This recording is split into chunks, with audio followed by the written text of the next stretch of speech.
they could teach their children on the simplest level, cause and effect, and why things work the way they do. That's right. Even in tiny relationships, they would start learning. Yes. Even and when they're very small. small. The world. It would change the world. Yes. For a better world. We would have less violence.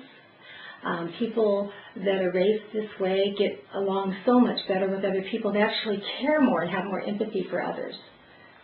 And not only that, they're more creative and they're thinkers, and so they're going to come up with answers and ways to make the world a better place. But in order for a child to have the confidence to do these things, they need to develop it. Just like anything else, you're not going to walk out and be a great artist without some practice, or a great dancer, or a gymnast, or anything without exercising it. And for high-level thinking, we need to start young. Well, they always do start young. Every child starts young. But what are we raising? What kind of a child are we raising up? Are we just throwing money at them and buying them stuff and telling them no all the time and you better act right? Or are we teaching them right from wrong? It's very unfortunate that parenting classes aren't readily available for everyone. I agree, and I really feel like we should be teaching it in high school. Yes. Before people have babies. Not yes. After you have a baby, maybe I need a parenting class, or maybe when I get in trouble with the law, I need a parenting class. But beforehand, so that people, and it's the norm. If people know what to expect, if they know that some people get discouraged right after a baby's born, or sometimes, it's harder, the marriage is a little bit harder, then they're ready for that. They can step up to the plate and face that challenge. If children are not nurtured and loved and taught how to deal with mistakes and face challenges, we're crippling them. We really are, because their little brains are just so active when they're small, and that all those brain cells they're just like boom. It's like an explosion in the brain, literally, when they're born, and we are responsible for wiring their brain, helping them wire their brain, and we are literally shaping their brain as we interact or don't interact with our children. Too many parents then require conformity instead of self-direction for their children. Yes, and they think that conformity is what you want. You don't want them, you want them to act like everybody else and conform. But what we really want is for them to understand social norms so they're not offensive, but to develop who they are at the same time. And children who can develop who they are with a sense of curiosity and fun and excitement about whatever they're learning have less depression, yes, less aggression, yes, and less overall problems. Yes, less problems in school. They can solve complex problems much easier than other children, and they can handle stress better. So a child who has the authoritarian parenting, where obedience is everything, actually does not handle stress well. I don't think they're allowed to even admit they have stress. That's right. How can they handle something they can't even have? Right. Right. You just better act right, that's it. They can't have an opinion. They can't have their feelings. They can't have themselves. They don't know who they are.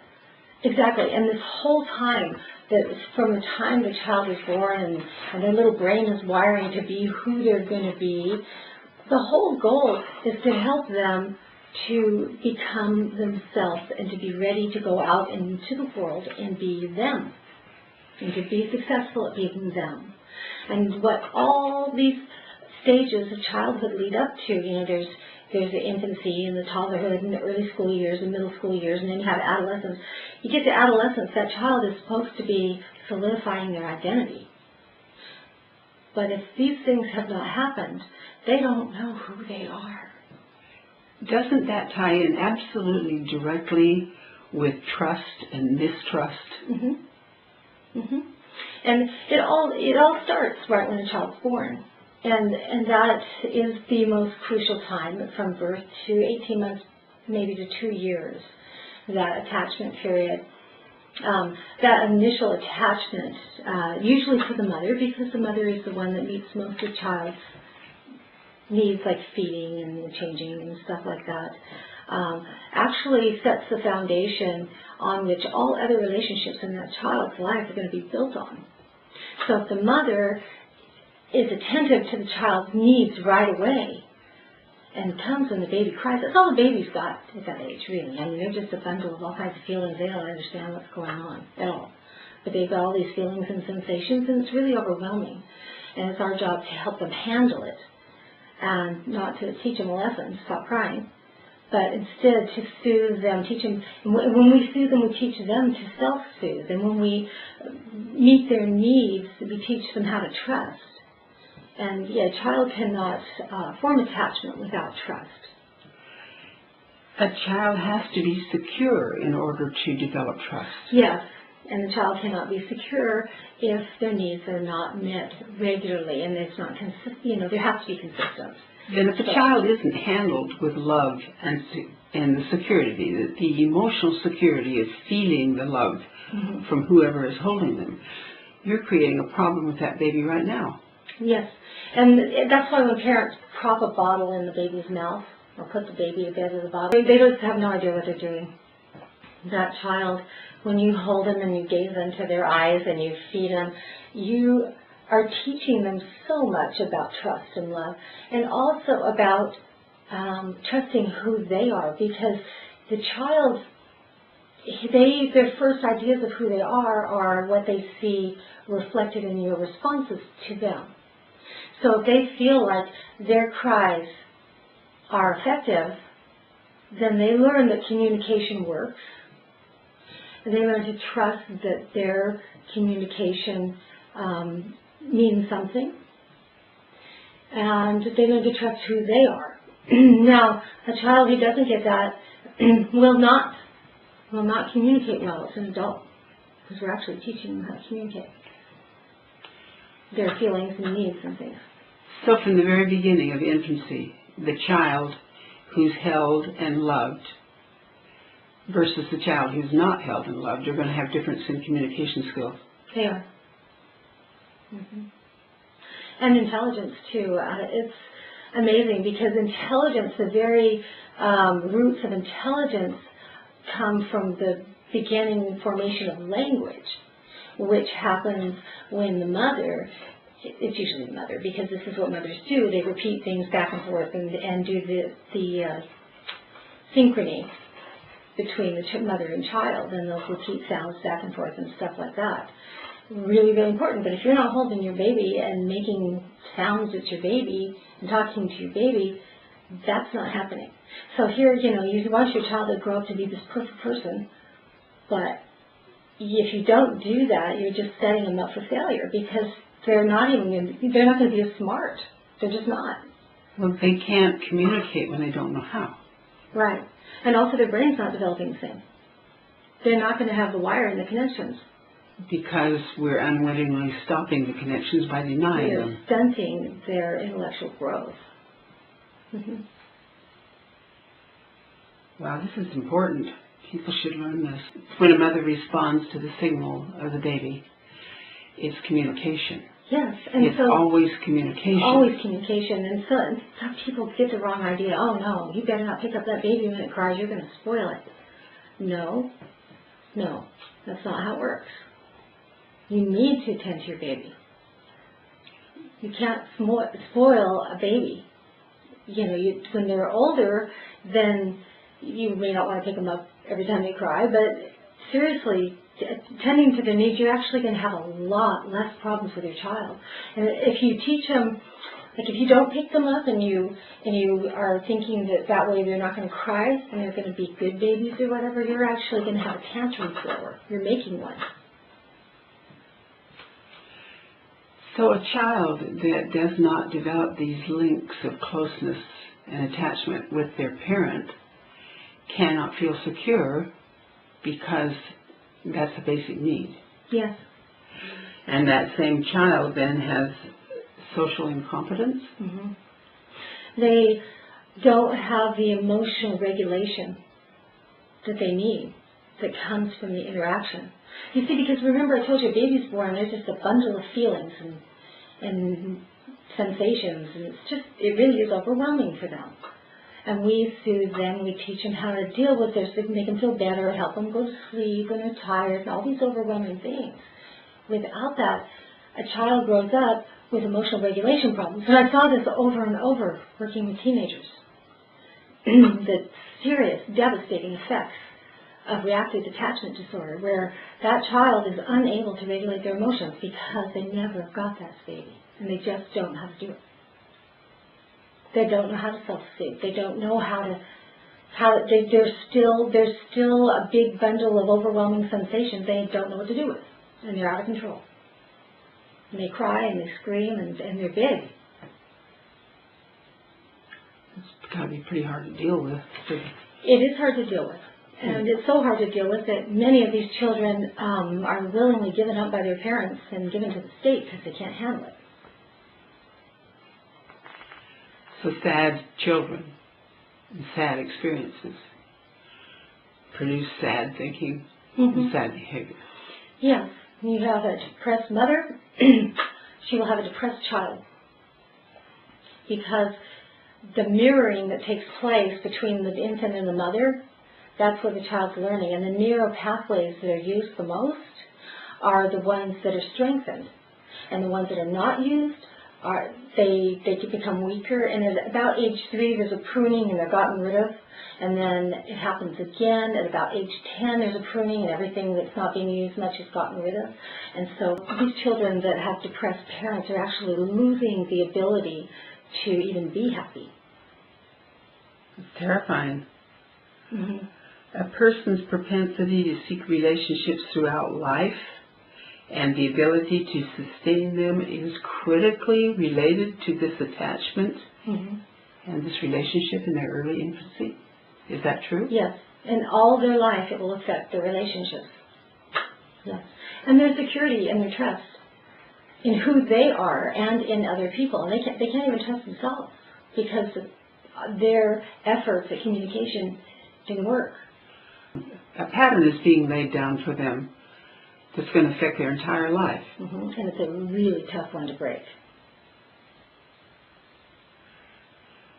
I hope people are listening to this because they really need it.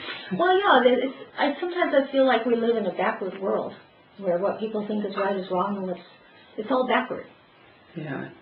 You know, just telling you better mind and you better listen, and I don't need to explain, you just said you know what you're doing is not the answer.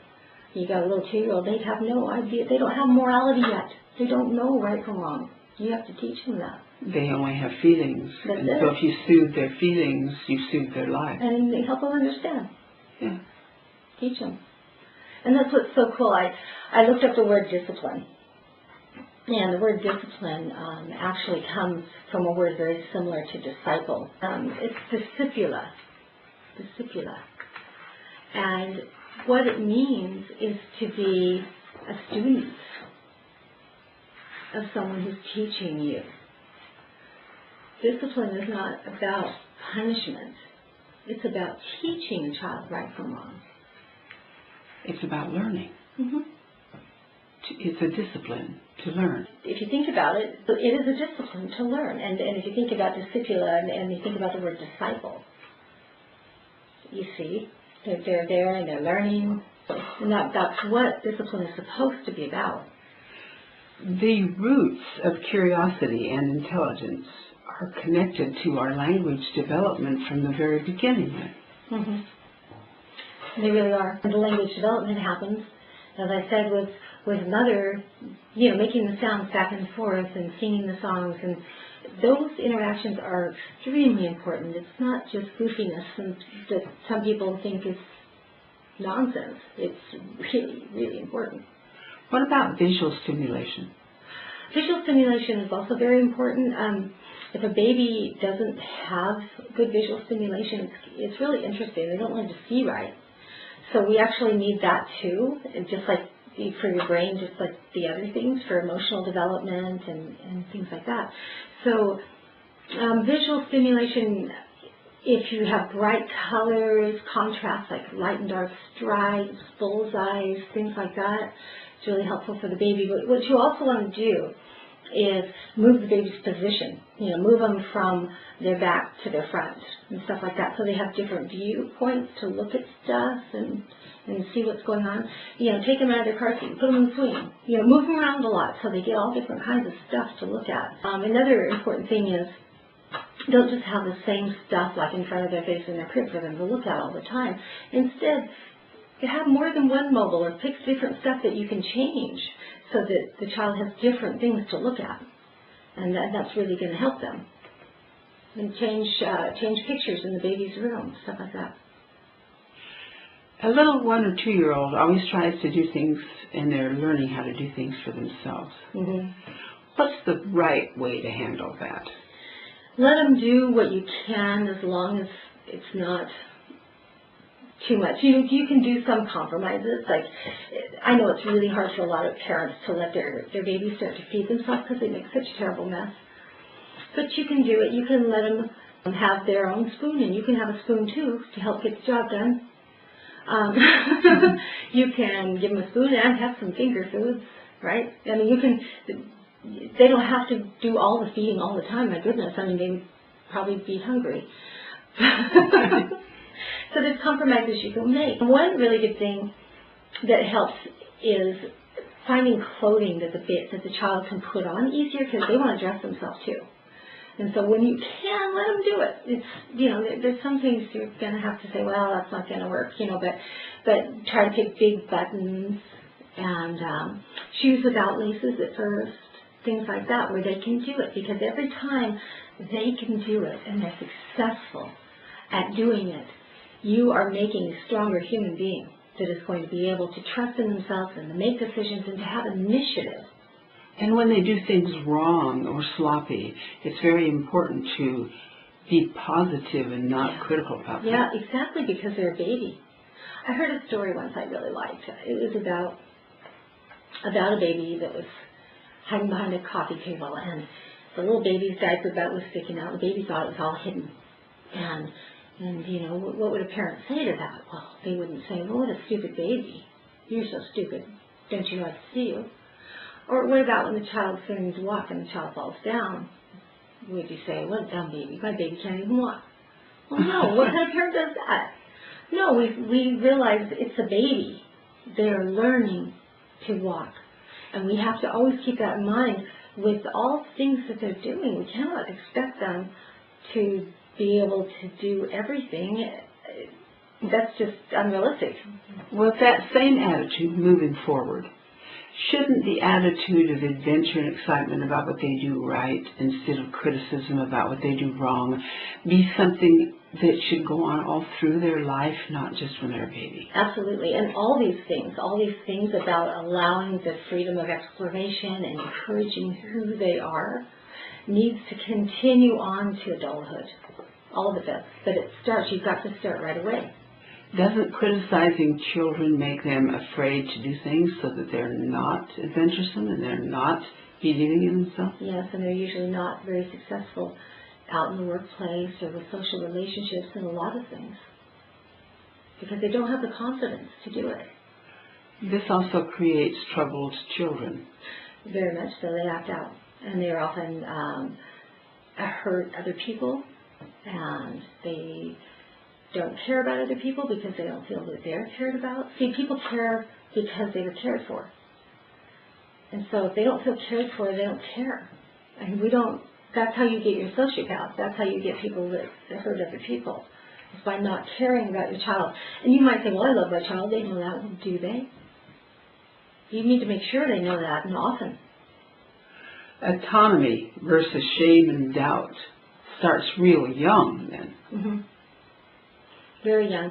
And so you have either this child that's feeling like, I'm okay, or you have this child that feels ashamed. Oh my gosh, I do everything wrong. And that's all in our reactions to them, that they learn that. So, if we provide, and it is our job, parents, to do this, provide environments where there's things this child can get into, where they can touch things. And if something's real important, put it away till they're older. But make an environment where they can explore and where you can let them lead and you can interact with them about what they're interested in and what they're doing, and you can encourage what they're doing. And so that way they can feel okay in their initiative to go out and try things instead of feeling like, well, everything I touch is a problem. When mothers pay attention to what their children are doing and they follow the child's lead, what effect does that have on the child? Well, that child learns that, that child is actually more compliant and actually will listen to you and do what you ask more. They are more self-directed and self-assured. I think that's interesting that they actually will do what you ask more. And I think that's because when you respect them, they respect you. And it's not because, well, you better or you're going to be in trouble. So there again, we're back to children learn what they know, what they live. Mm-hmm. And if they don't live it, they don't know it. Right. So teaching them nothing but obedience teaches them to Nothing make but no obedience. waves and not to think. That's right. All they do is obey, and they go into the workplace and they do a menial job and they obey, and they think that that is what they better do, and that's all they ever do. That puts them in a dangerous position if they meet somebody that tries to tell them to obey something bad. Then yes, it does. Puts them in a very dangerous position. Mothers who are engaged in direct control strategies and frequently reprimand preschoolers. Those children usually act out and are less considerate of other children, don't care about other children's feelings, and they're definitely more aggressive.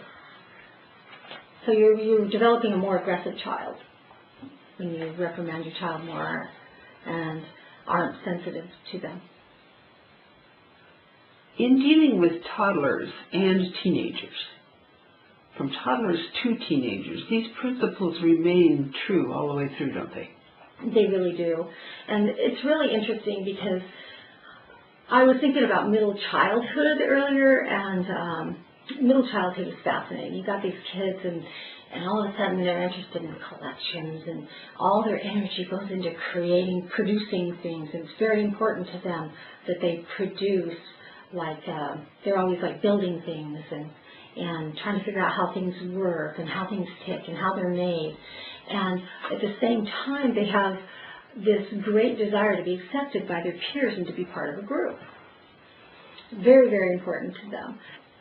That's so crucial that we encourage them in that, because that's when they're going to find out what they're interested in more than when they were toddler. You want them to be exploring, but now it's getting refined and they're going to try different things and they're going to really find out who they are, and it's going to affect their work ethic. Whether you allow and encourage this, it's going to affect their work ethic and their attitude about work for the rest of their life during this period.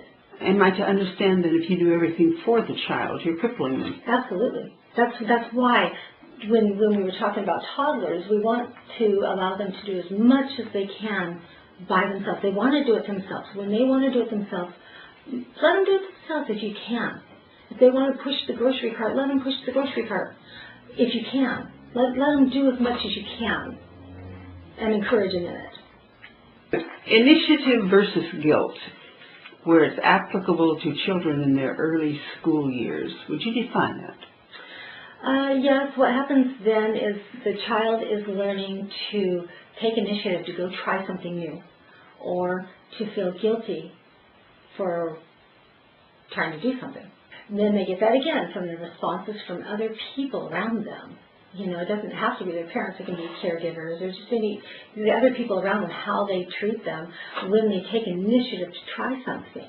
They might be trying to brush their hair and someone laughs at them and says, oh, you can't do that. Or, we just want to be really sensitive to our kids. And it might sound silly, but it's not.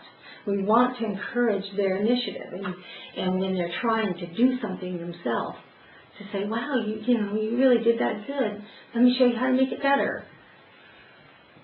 children are really, really sensitive. If we put them down and discourage them, we're crippling them. And people all the time say, oh, kids are resilient. No, they are not.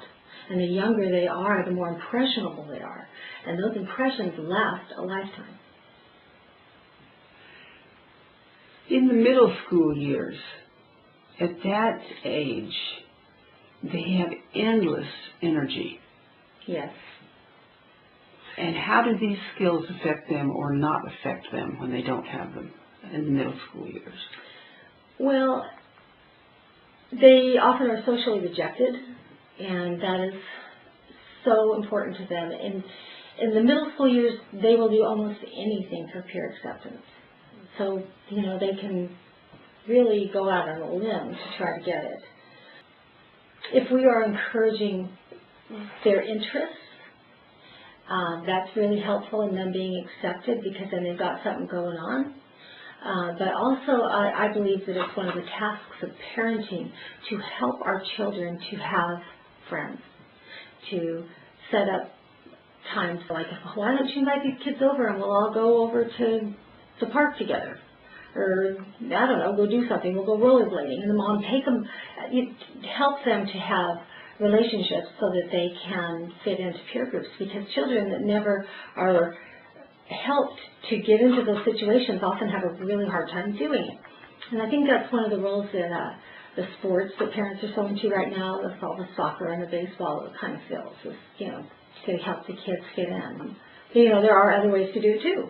You can, just have an art group or whatever, so do dance classes, or you can have them at your home and everybody's going to go play darts. I mean, it doesn't really matter. It just matters that you help them to foster peer relationships so that they don't get rejected, because when they're rejected at that age, they tend to carry that all their life with them and feel unacceptable inside. I'm not acceptable. That's an awful burden for a little child at age. Yes, but if you think about it and go back to like age 8 or 9, a lot of people feel that, even just well into their life.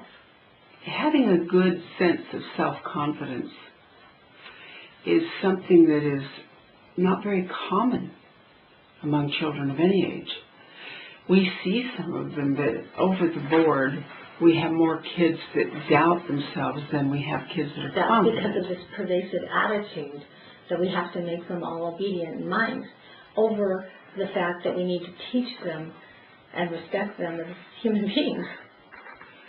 So we need to help them find their skills, their interests, and what they love, help them pursue them, be proud of them, and help them be adventuresome in doing that. And we'll have a whole different group of kids. Yes, and they will go into life and be successful and not be afraid.